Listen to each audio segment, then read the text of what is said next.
জয়গুরু। পরম প্রেমময় শ্রী শ্রী ঠাকুরের রাঙা রাতুল চরণে জানাই আমার কোটি কোটি প্রণাম।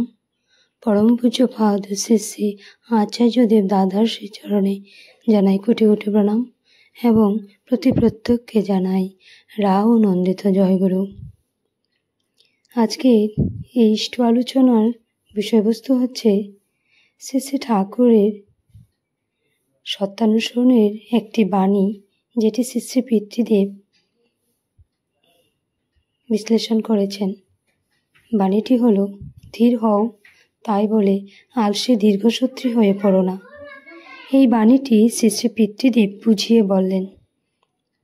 আলসে মানে কি? বসে আছে তো বসেই আছে, কাজ করতে চায় না। মা বলছেন এই কাজটা কর, বসে আছিস কি জন্য?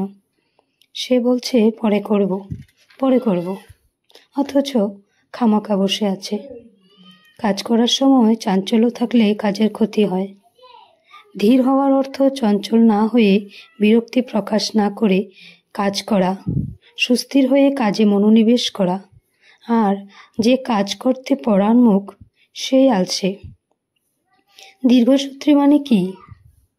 সূত্র মানে তো সুতো।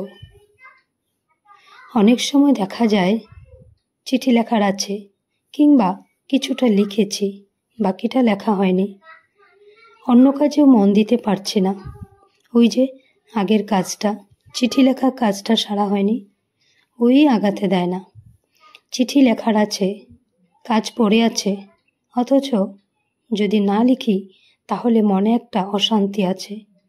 যখন কোনো একটা কাজ সময়ে না করে ভাবি একটু পরে করব, সামান্য চিঠি তো কালকে লেখা যাবে। এই রকম করে একটা কাজ দীর্ঘ সময় ধরে ঝুলিয়ে রাখার নামই দীর্ঘসূত্রতা। জয়গুরু। আজকের ইষ্ট আলোচনা এখানেই শেষ করলাম। আপনারা সকলে সুস্থ থাকবেন, ভালো থাকবেন।